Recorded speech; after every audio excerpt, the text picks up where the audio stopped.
नमस्कार दोस्तों, आप सभी का एक नई कहानी में स्वागत है। आज की हमारी कहानी है एक विधवा औरत का श्राप। आज भी मैं मैडम अमृता के ऑफिस में बैठी हुई थी जब दो औरतें दरवाजे पर आईं। उनमें से एक औरत का पेट बढ़ा हुआ था। जाहिर है कि हमारे क्लिनिक में प्रेग्नेंट औरतें ही आती थीं। मैं उसे देखकर खड़ी हो गई क्योंकि इसके साथ मौजूद बूढ़ी औरत मेरे जानने वाली थी। मैं उसे काफ़ी सालों से जानती थी। मैंने पहले भी उसके साथ काफ़ी साल गुजारे थे। यह हमारी किराएदार हुआ करती थी, विधवा थी। इसने अपने बेटों को बहुत मुश्किलों से पढ़ाया था।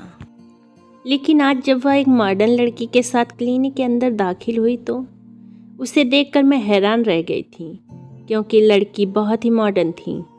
लेकिन यह इसकी बेटी तो किसी तरह से नहीं लगती थी। उसने भी मुझे देखकर खुशी का इजहार किया था।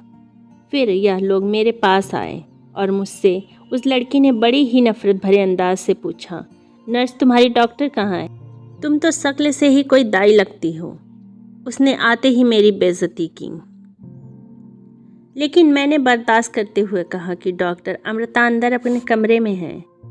वह किसी पेशेंट को चेक कर रही हैं। थोड़ी देर बाद आप उनके पास जा सकती हैं। उसने मेरी बात का कोई जवाब नहीं दिया। थोड़ी देर बाद डॉक्टर साहिबा ने दूसरे पेशेंट को अंदर बुलाया तो उसकी सास यानी कि मेरी सहेली भी अंदर जाने लगी, क्योंकि मुझे अंदाज़ा हो चुका था कि यह मॉडर्न सी लड़की मेरी सहेली की बहू है।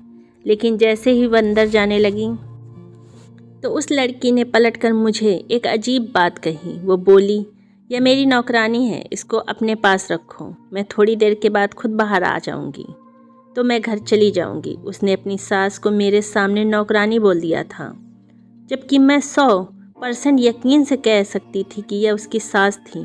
उस लड़की के अंदर जाने के बाद मैंने अपनी सहेली विमला से पूछा, विमला, क्या यह तुम्हारी बहू है या तुम सच में इसकी नौकरानी हो? विमला की आंखों में आंसू आ गए। वह आंखों में आंसू भरे मुझसे कहने लगी, बहन, तुझे क्या लगता है कि मैं इन लोगों के घर नौकरी करूंगी? मैं तो एक बड़े खानदान से संबंध रखती हूँ। बस गुर्बत की ने हाल की चक्की में पीसने पर मजबूर कर दिया, वरना तो मैं कभी भी इस तरह कहलाने के लायक नहीं थी। और यह लड़की मेरी बहू है। लेकिन क्या करूँ, मॉडर्न इतनी है कि उससे मैं गंवार और अनपढ़ लगती हूँ। इसलिए यह मुझे अपने किसी जानने वाले से नहीं मिलवाती है, क्योंकि फिर उसे शर्म आती है, सिर्फ इसलिए कि मैं उसकी तरह मॉडर्न कपड़े नहीं पहन सकती। इंसान को दुनिया और अपनी उम्र का भी तो ख्याल रखना पड़ता है।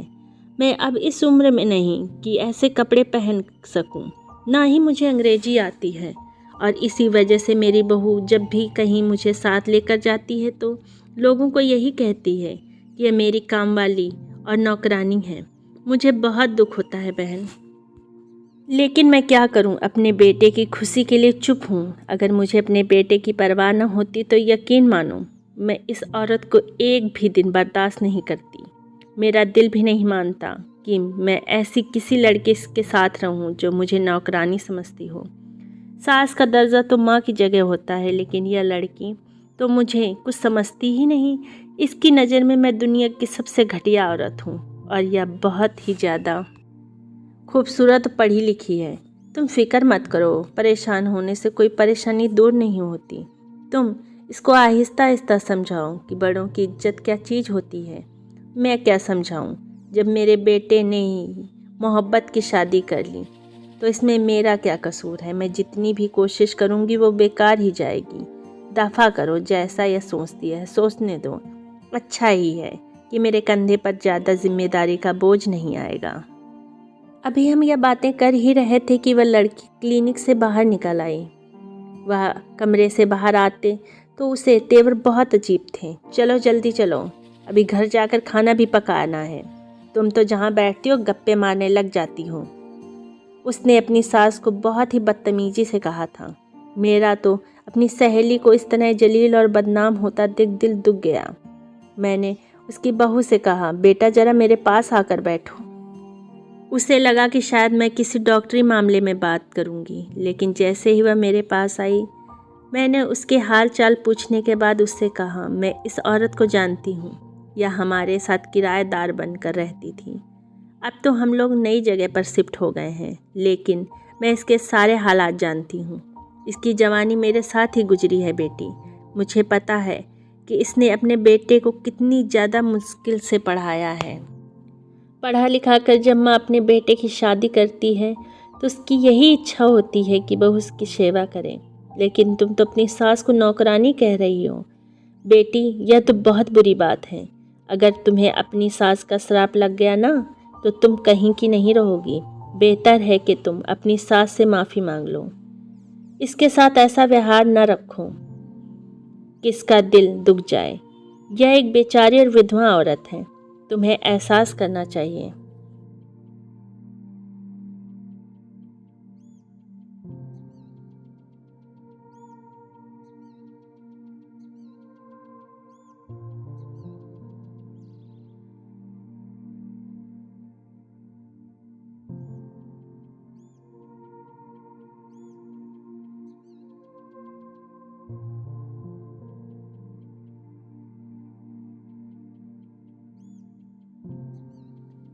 कितनी बदतमीज और मुंहफट थी।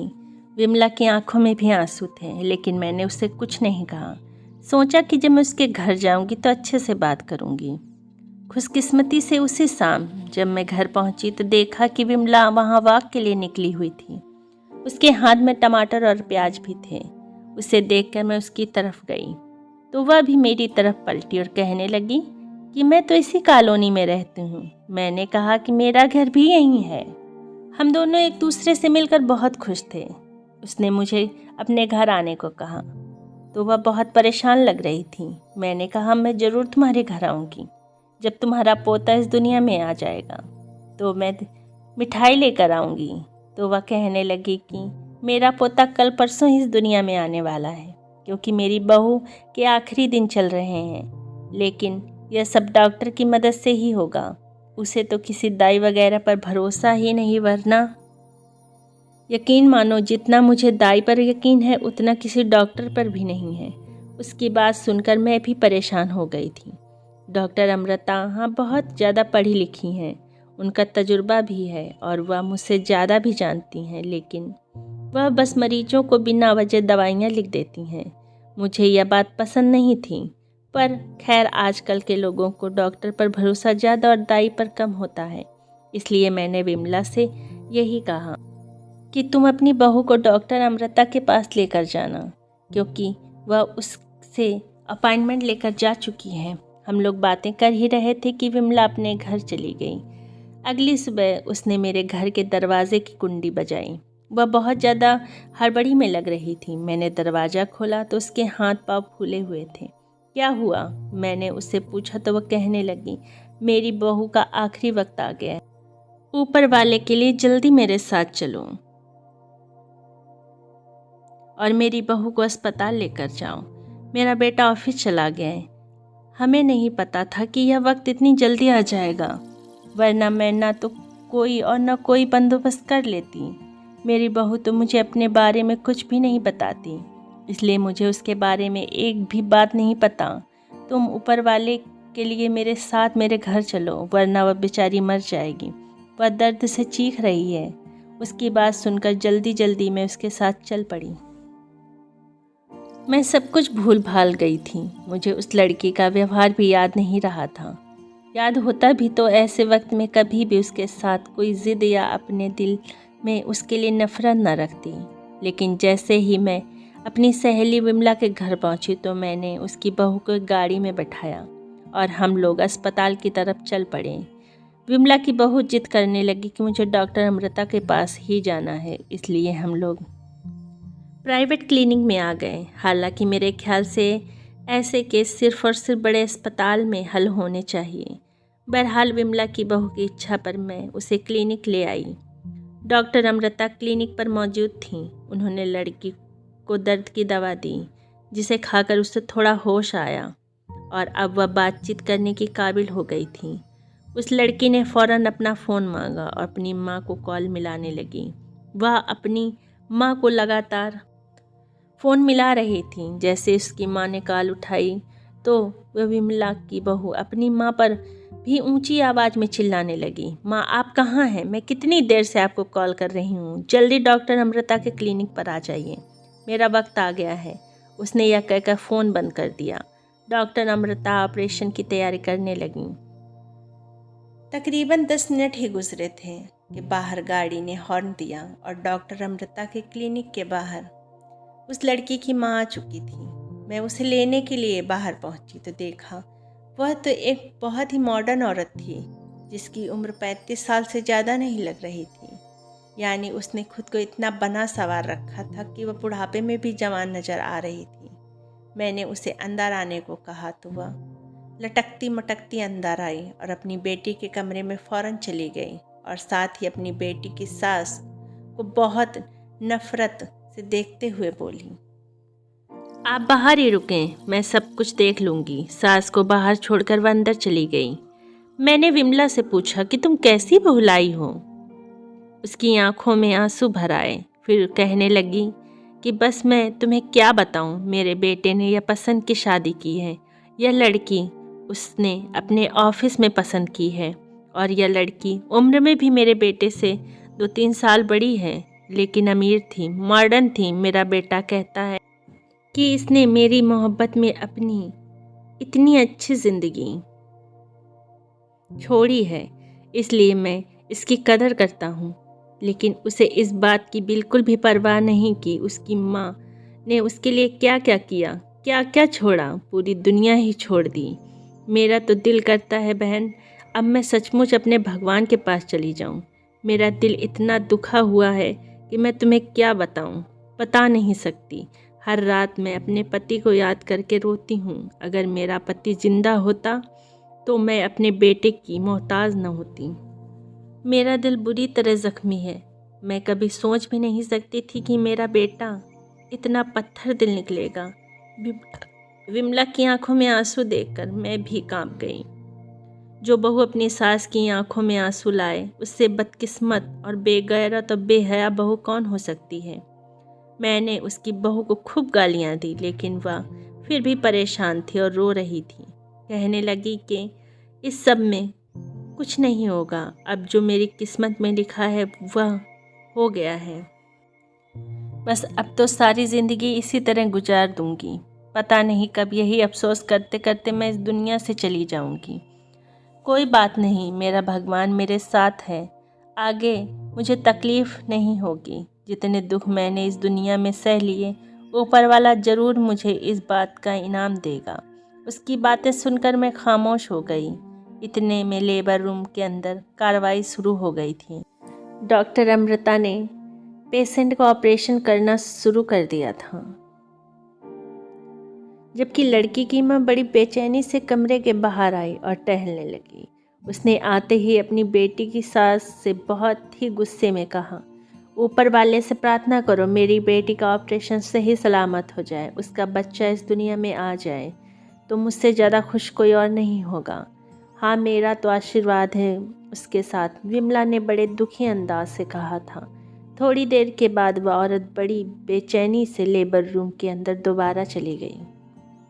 उसके चेहरे पर हवाइयाँ उड़ी थीं। जबकि डॉक्टर अमृता जब बाहर आईं तो उनका चेहरा भी खामोश सा था।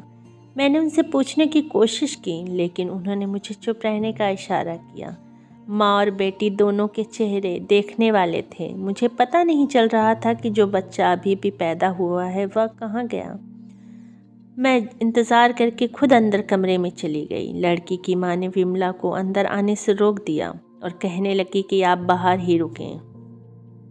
मैं तो सफाई का बहाना बनाकर अंदर चली गई, लेकिन मैंने देखा कि वह पैदा होने वाला बच्चा कहीं भी मौजूद नहीं था। डॉक्टर अमृता ने मुझे पूरी बात नहीं बताई थी। लड़की की माँ खामोश सामने स्टूल पर बैठी हुई थी, जबकि लड़की का मुंह उतरा हुआ था। क्या हुआ, बच्चा तो ठीक है ना? वह औरत मुझ पर बरस पड़ी। तुम तो यहाँ सफाई करने आई थी, लगता है कि तुम विमला के लिए इस कमरे में तो लेने आती हो कि यहाँ क्या हुआ है। नहीं, मैं तो लेने नहीं आई थी, मेरा तो यह रोज़ का काम है। मुझे तुम दोनों माँ बेटी में कोई फालतू की दिलचस्पी नहीं है। मैं उनको यही बातें सुनाकर बाहर आ गई थी। विमला तो उनके आगे मजबूर हो गई, लेकिन मैं नहीं। मैंने आकर विमला से कहा, यह लोग तो बच्चे के बारे में कोई बात ही नहीं कर रहे हैं, लेकिन तुम अंदर जाओगी तो शायद तुम्हें बता दें। अरे मुझे कहाँ बताएंगे, मेरा बेटा भी अभी तक नहीं आया। मेरे पास उससे बात करने का भी कोई तरीका नहीं है। और देखो, उसकी पत्नी ने भी उसे फ़ोन करके नहीं बुलाया, जबकि उसके पति का इस वक्त यहाँ पर मौजूद होना बहुत ज़रूरी है। मैंने कहा कि तुम्हारा बेटा यहाँ पर मौजूद होना चाहिए। रुको, मैं उसे फ़ोन करती हूँ, तुम मुझे उसका नंबर दो। मेरे पास तो नंबर भी नहीं है, नंबर मेरी बहू के पास है, तुम जाकर उससे पूछो। मैं फिर कमरे में चली गई, ढीठ बनकर, क्योंकि मुझे विमला का बहुत ख्याल, अपनी इज्जत से भी ज़्यादा मुझे विमला की परवाह थी। मैं जैसे ही कमरे में गई, मैंने देखा कि उस लड़की ने अपना बच्चा गोद में छिपा रखा था।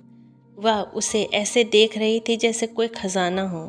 लेकिन मैंने उससे जब बात की तो उसने फ़ौरन अपने बच्चे को छुपा लिया और चौंक कर मेरी तरफ देखा। क्या बात है नर्स, तुम बार बार इस कमरे में क्यों आ रही हो? हम लोगों ने इस कमरे का किराया दिया हुआ है, तुम्हारा कोई काम नहीं बनता यहाँ पर। मैं इसलिए आई हूँ क्योंकि मुझे विमला ने भेजा है। हाँ, मुझे अच्छी तरह से पता है तुम उसकी चमची हो। क्या कहने के लिए भेजा है? उस बुढ़िया को आराम नहीं आता। यह लड़की अभी भी बाज नहीं आई थी। मुझे तुम्हारे पति का नंबर चाहिए, उसको अब यहाँ होना चाहिए। वह मेरा पति है, तुम्हारा नहीं। वह लड़की झटपट बोलती जा रही। मुझे जब उसे बुलाना होगा बुला लूँगी, मैं खुद फ़ोन कर लूँगी। तुम्हें बार बार आकर मुझे डिस्टर्ब करने की ज़रूरत नहीं। मैं पहले ही बहुत परेशान हूँ। क्यों भाई, क्यों परेशान हो? हमें तो बताओ। हम यहाँ तुम्हारी परेशानी हल करने के लिए ही तो खड़े हैं। मैंने कहा ना, मुझे तुम्हारी किसी मदद की ज़रूरत है, दफ़ा हो जाओ यहाँ से। मैं हैरान कि कितनी बदतमीज़ है, जिसको इस बात का भी एहसास नहीं कि मैं यहाँ पर उसके लिए खड़ी हूँ। मैं चुपचाप बाहर आ गई और आकर विमला को बताया कि तुम्हारी बहू के तेवर बहुत ही बिगड़े हुए हैं। पता नहीं उसे क्या परेशानी है, बस सबको खाने को दौड़ रही है।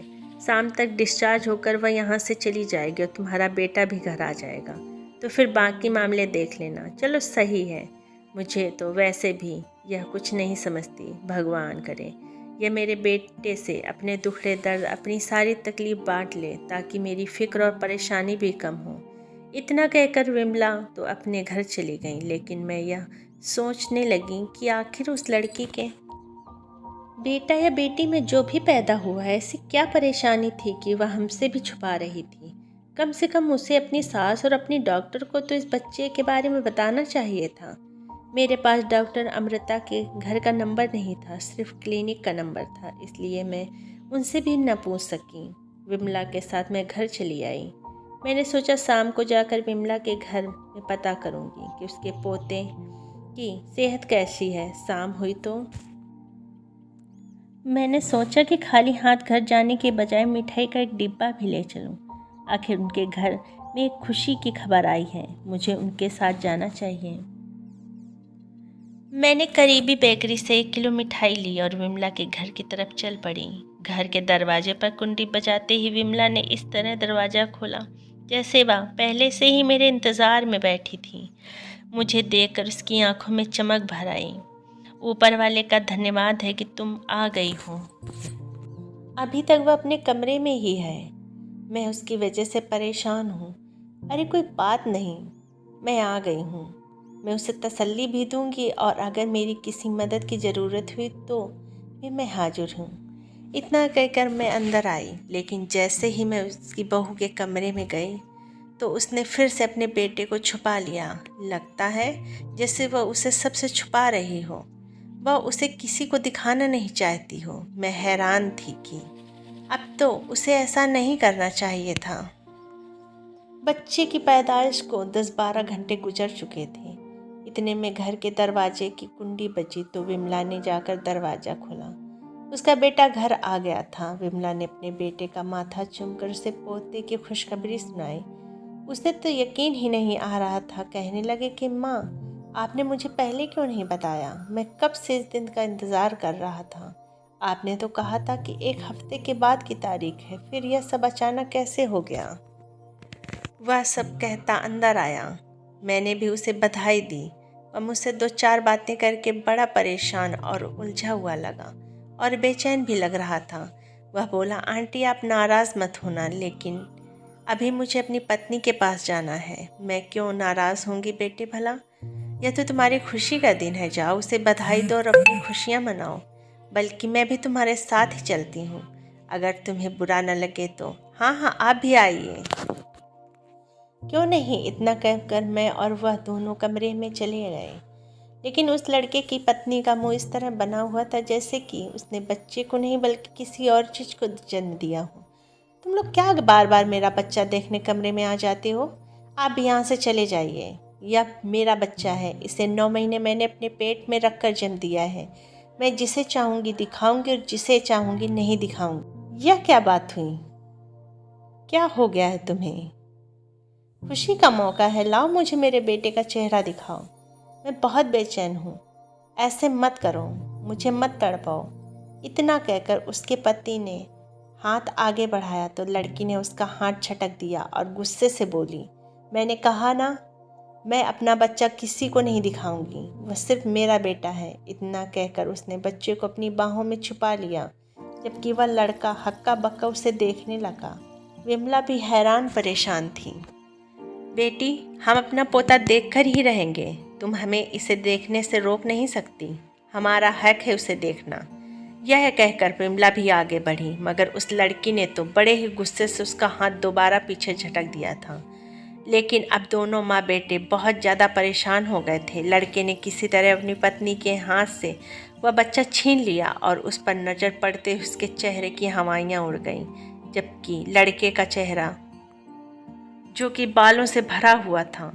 विमला ने मुझे कल परसों ही बताया था कि उसकी बहू हर वक्त उसे यही कहती कि माँ, तुम्हारे मुंह पर दाढ़ी है, मैं तुम्हें अपनी दोस्तों को नहीं मिलवा सकती हूँ, तुम बहुत ही गंवार लगती हो, तुमने कभी अपने चेहरे की भी सफाई नहीं की, तुम जैसी गंदी गंवार औरत को मैं अपने दोस्तों से नहीं मिलवा सकती और उन्हें नहीं बता सकती कि यह मेरी सास है या मेरे पति की माँ है।